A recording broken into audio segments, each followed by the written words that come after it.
अस्सलाम वालेकुम। कैसे हैं आप सब? उम्मीद है कि आप सब ठीक होंगे और अल्लाह का शुक्र है मैं भी बिल्कुल ठीक हूँ। और अल्लाह ताला से दुआ करती हूँ कि वो मुझे, आपको और हमारे अहल-व-अयाल को हमारी बुराई चाहने वालों की बुराई से महफ़ूज़ फ़रमाए और हासदों के हसद से और दुश्मनों की दुश्मनी से महफ़ूज़ फ़रमाए। आमीन सुम्मा आमीन।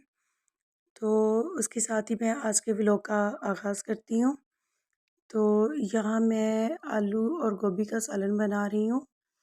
तो मैं वैसे तो इसमें प्याज काट के डालती हूँ, लेकिन जब मुझे जल्दी हो तो फिर मैं चॉप करके सारा मसाला इकट्ठा भून लेती हूँ। और यहाँ मैंने खाना बनाना स्टार्ट किया था कि पता चला कि नेबर्स के घर मेहमान आए हुए हैं और उनका छोटा बच्चा जो है ना वो गुम हो गया और तकरीबन 1 घंटे से वो नहीं मिल रहा। तो यहाँ सब लोग बाहर जमा हुए थे उसे ढूँढने के लिए और साथ में ये सीसीटीवी कैमरे में चेक कर रहे थे कि पता चले कि वो बच्चा घर से निकल कर किस तरफ गया है, किस सिमत में गया है। और अल्लाह का शुक्र है कि वो मिल गया था और वो अपने फ़ादर के पीछे ही साथ वाली गली में शॉप पर गया और शॉप कॉर्नर पे थी, उसके 2 डोर्स थे। उसके फ़ादर ने एक तरफ से कुछ ख़रीदा और दूसरी तरफ से बाहर चले गए और बच्चे को फिर घर के रास्ते का नहीं पता चला। तो अल्लाह का शुक्र है कि वो वहीं था तो मिल गया। तो यहाँ जी मसाला भून के मैंने उसमें सिंपल सा नमक, मिर्च और हल्दी वगैरह डाल के उसकी भुनाई कर ली थी और उसके बाद मैंने उसमें आलू और गोभी डाल के उसे हल्की सी आंच पर पकने के लिए रख दिया था। जब ये गल जाएगा तो फिर मैं आंच को थोड़ा तेज़ करके इसे भून लूँगी। और आज मेरी तबीयत कुछ ठीक नहीं थी, तो इसलिए मैंने आज दोपहर के बाद बर्तन भी साथ के साथ नहीं धोए और वो भी काफ़ी जमा हो गए थे। और यहाँ मेरा बेटा जो कल मैंगो जूस लेकर आया था ना, तो उसने ये कुल्फ़ियों वाले मोल्ड में डाल के उसे फ्रीज़र में रखा हुआ था। तो मेरी चूँकि तबीयत ठीक नहीं थी, तो मैं दोपहर में सो रही थी, तो उसने तब निकाल के वो खाया और खाने के बाद उसने इसे वॉश करके तो स्टैंड में रख दिया। अल्हम्दुलिल्लाह मेरी थोड़ी बहुत हेल्प करवा देता है कभी-कभी, या हेल्प ना भी करवाए तो बस ये है कि जितना काम उससे सिमट सके वो समेट लेता है। तो अल्हम्दुलिल्लाह अल्लाह ताला सबकी औलाद को फर्माबरदार बनाए। और सालन मेरा तकरीबन रेडी होने वाला था, तो यहाँ साथ के साथ चाय भी मैंने रख ली थी और इससे मैं रात की चाय को थर्मोस में डाल के रख दूँगी। और सालन के लिए मैं धनिया काट लूँगी।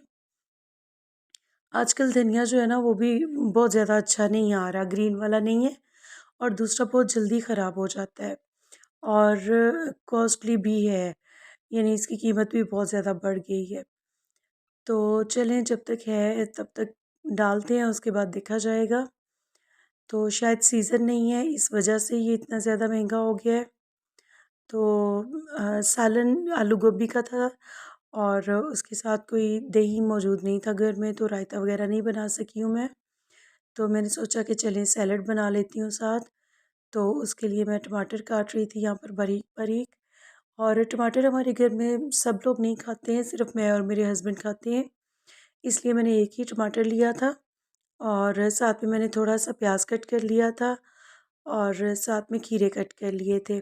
खीरे मैं ज़रूर ज़्यादा कट कर लेती हूँ क्योंकि खीरे घर के तकरीबन सभी लोग शौक़ से खाते हैं और ये हेल्थ के लिए भी अच्छे हैं। तो इसलिए मैं खीरे जो है ना वो थोड़े ज़्यादा इसमें काट लूँगी। तो बस ये है कि सब्ज़ी या दाल वग़ैरह बनी हो ना तो उसके साथ रायता या सलाद हो तो फिर खाने का मज़ा जो है ना वो आता है ज़्यादा घर वालों को और मुझे भी। मुझे सलाद और रायता जो है ना वो अच्छा लगता है, दाल या कोई सब्ज़ी वग़ैरह बनी हो उसके साथ। तो यहाँ पर जी सलाद तैयार हो गया था मेरा और खाना भी तकरीबन तैयार था, रोटी भी बना ली थी मैंने। तो बस उसके बाद अब मैं खाना सर्व करूँगी और खाना सर्व करने के बाद फिर जो बाकी का काम है, वो मैं बच्चों को सुलाने के बाद ही निपटाऊँगी। क्योंकि खाना खाने की थोड़ी देर बाद बच्चों को नींद आने लग जाती है, तो फिर उस वक़्त मैं इन्हें सुला देती हूँ और उसके बाद आके बाकी का काम निपटाती हूँ।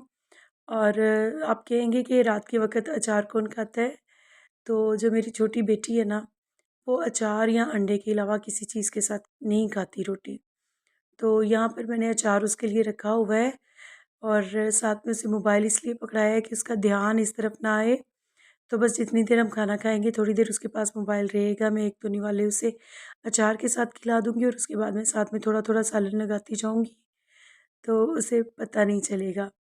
है तो ये एक छोटी-सी चीटिंग, लेकिन बच्चों की ईटिंग हैबिट्स के लिए कभी-कभी माँओं को करना पड़ता है। तो यहाँ बच्चों को खाना-शाना खिला दिया था मैंने, थोड़ी देर खेले-कूदे और उसके बाद वो सो गए थे और आलू बॉयल करने के लिए मैंने रखे हुए थे। अल्लाह का शुक्र है कि आलू बॉयल हो गया और उधर से गैस भी साथ ही ऑफ हो गया। लेकिन अल्लाह का शुक्र है कि आलू मेरे मुकम्मल तौर पर बॉयल हो चुके थे। तो यहाँ पर आलूओं का पानी जो है वो मैं स्ट्रेन कर लूँगी इसमें, बल्कि मैं आलू पिक करके उसे एक अलहदा बर्तन में निकाल लूँगी और इस पानी को मैं फ़ौरी तौर पर जो है ना वो सिंक में नहीं गिराऊँगी। क्योंकि मैंने सुना है कि इस तरह से बॉइलिंग वाटर को अगर फ़ौरी तौर पर सिंक में गिराएँ तो जो इसके पाइप होते हैं ना, डेफ़िनेटली वो प्लास्टिक के होते हैं, तो वो डैमेज होते हैं इससे। तो या तो साथ में आप ठंडे पानी की जो नल है वो खोल दें और या आप इसके अंदर ही ठंडा पानी ऐड करके इसका टेम्परेचर कम करें और फिर आप इससे जो है ना वो सिंक में गिराएँ, ताकि वो पाइप्स को कोई नुकसान ना पहुँचाए। तो यहाँ पर कुछ आलू मैंने उबाल लिए थे और बाकी जो आलू थे वो मैंने वैसे ही वॉश करके रख दिए थे। टमाटर भी और खीरे भी, इन्हें मैं साफ़ किसी कपड़े से ढाँप दूँगी। तो ये सुबह तक खुश्क हो जाएँगे तो फिर मैं इन्हें फ्रिज में रख दूँगी। और यहाँ जो फ्रूट है, ये मैंने बग़ैर वॉश किए ही इसे रख दिया था और जब खाना होगा तो फिर हम वॉश करेंगे और खा लेंगे, क्योंकि मैंने फ्रूट को फ्रिज में नहीं रखना। और ये जो सब्ज़ियाँ और फ्रूट, उसका काम ख़त्म हो चुका है। यहाँ चॉपर भी ड्राई हो चुका था, तो इसे भी मैं अच्छे से बंद करूँगी और इसे भी मैं इसकी जगह पे रख दूँगी। और एक कैबिनेट स्पेशली जो अलहदा है ना, वो मैंने सारा इस मशीनरी के लिए किचन में जो है ना वो रखा हुआ है। उसमें जूसर, ब्लेंडर्स, जो भी मशीनरी वग़ैरह है ना, वो सब इसी केबिन में है। तो यहाँ पर मैं अपना चॉपर रख दूँगी और उसके बाद कुछ वाटर बॉटल्स भरने वाली हैं, कोई पानी के बॉल वग़ैरह भरने वाले हैं, तो बस मैं इस तरह का काम निपटा दूँगी। तो ये है जी नेक्स्ट डे की दोपहर का वक़्त है ये। तो मैंने सोचा था कि आलू तो मैंने बॉयल किए ही हुए हैं रात के, तो सुबह मैंने चने भी जो है ना वो पानी में भिगो के रख दिए थे और दोपहर में मैंने उन्हें भी बॉयल कर लिया था। तो यहाँ मेरा इरादा था आलू और चने की चाट बनाने का। तो इसके लिए मैंने जो है ना वो आलू ले लिए हैं यहाँ पर। आप अपनी ज़रूरत के मुताबिक ले सकते हैं। मेरे बच्चे जो है ना वो चने ज़्यादा शौक से नहीं खाते, आलू ज़्यादा शौक से खाते हैं, तो इसलिए मैंने आलू की मिकदार इसमें ज़्यादा रखी है। और ये मैंने प्याज काट के उसे ठंडे बर्फ़ वाले पानी में भिगो के थोड़ी देर के लिए रख दिया था। वैसे तो इस पे नमक लगा के रखें तब भी इसकी कड़वाहट ख़त्म हो जाती है, लेकिन फिर ये मुरझा जाता है। तो अगर आप बर्फ़ वाले ठंडे पानी में रखेंगे तो ये खिला-खिला सा रहेगा। और इमली भिगो के मैंने रखी हुई थी, वो तकरीबन आधी प्याली मैं इसमें शामिल कर दूँगी और इसे मैं मिक्स करके एक साइड पे कर दूँगी, ताकि इमली का जो एक खटास है वो आलू और चने के अंदर चली जाए और ये बहुत अच्छी लगेगी उसके बाद। तो यहाँ पर मैं इसे अच्छे से मिक्स करके थोड़ी देर के लिए एक साइड पे रख दूँगी और तब तक मैं इसके लिए जो रायता होता है दही का, वो तैयार कर लूँगी। तो इसका रायता तैयार करने के लिए यहाँ पर मैंने दही ले लिया है। आपको अगर ज़्यादा पसंद है तो आप ज़्यादा ले सकते हैं, लेकिन मुझे जो है ना यानी इस रेसिपी में फ़िलवक़्त जो ज़रूरत है वो ज़्यादा रायते की नहीं है। मुझे थोड़ा ड्राई रखना है इस मटीरियल को, मुझे इसे लिक्विडी सा नहीं करना। तो यहाँ पर मैंने दही ले लिया है और उसके बाद मैंने इसमें कुटा हुआ जो है ना वो ज़ीरा डाल लिया है, जिसे मैंने अभी ताज़ा ही कुटा था। और उसके साथ ये 2 सब्ज़ मिर्चें हैं, इन्हें भी मैं अच्छे से बारीक कर लूँगी।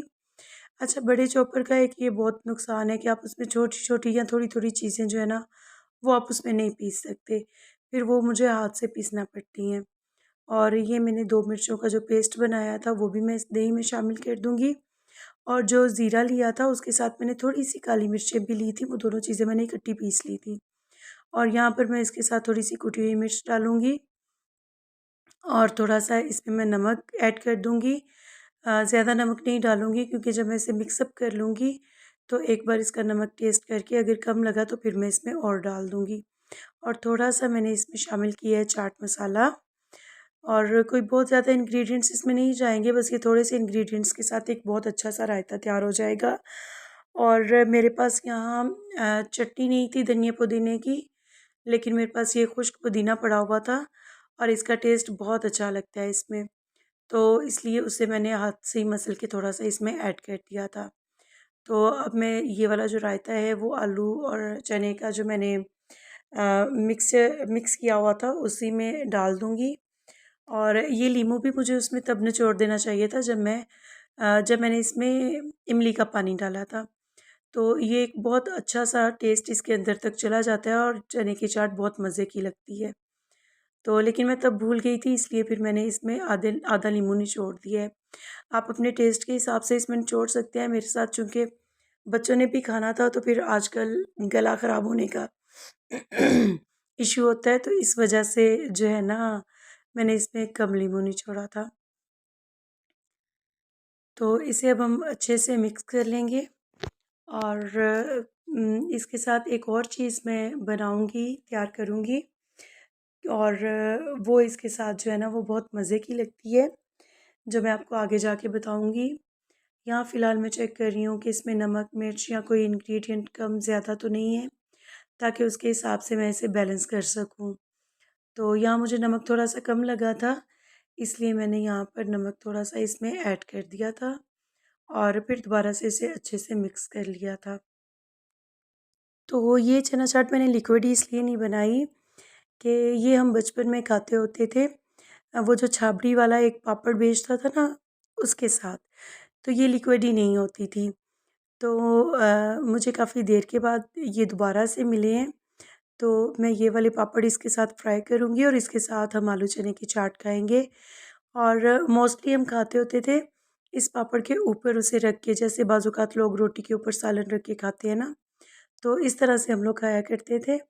तो ये अगर ये लिक्विड ही होगी तो फिर ये अच्छी नहीं लगेगी और इस वजह से मैंने इसे ड्राई बनाया था और साथ में अब मैं बाकी पापड़ फ्राई कर लूँगी। और ये मेरे बच्चों को भी बहुत ज़्यादा पसंद है, इसलिए मैं कभी-कभी जो है ना वो इसे बनाती हूँ। तो आप मुझे बताइएगा कि आपको ये कैसी लगी रेसिपी? देखने में कैसी लगी? और फिर आप मुझे ज़रूर ट्राई करके भी बताइएगा कि आपको बनाने में कैसी लगी? तो मेरे बच्चों को ख़ैर ये बहुत ज़्यादा पसंद आई थी, तो उन्होंने बहुत शौक़ से इसे खाया था। और दूसरा ये कि मैं ये जो इस तरह की चीज़ें होती हैं पापड़, पॉपकॉर्न वग़ैरह, ये भी मोस्टली घर में ला के रख लेती हूँ, ताकि बच्चे ज़्यादा बाहर से बाय ना करें। कभी-कभी तो ख़ैर बच्चे ज़िद करते हैं, लेकिन ज़्यादा वो बाहर से बाय ना करें और घर से ही खाएँ। ये बेसिकली ये पापड़ जो है ना ये इस शेप में होता है, बिल्कुल गोल, एक प्लेट की तरह कह लें या रोटी की तरह कह लें। लेकिन इसे पूरे को फिर कढ़ाई में जो है ना वो फ्राई करना बहुत मुश्किल हो जाता है। इस वजह से मैं फिर इन्हें तोड़कर छोटे पीसेज़ में कर लेती हूँ और फिर फ्राई करती हूँ। तो यहाँ पर मैंने आपको दिखाने के लिए एक फुल जो है ना वो फ्राई किया है और इसके बाद जी अब हम करेंगे इसकी सर्विंग। तो आपने मुझे बताना है कि आपको ये सर्विंग कैसी लगी है और आपने मुझे ये भी बताना है कि आप लोगों ने इसे ट्राई किया था या नहीं। तो इसके साथ ही मुझे दीजिए इजाज़त। दुआओं में याद रखिएगा अपना और अपने घर वालों का ख़्याल रखें। अल्लाह पाक हम सबको अपनी हिफ्ज़ व अमान में रखे। अल्लाह हाफ़िज़। It is very good.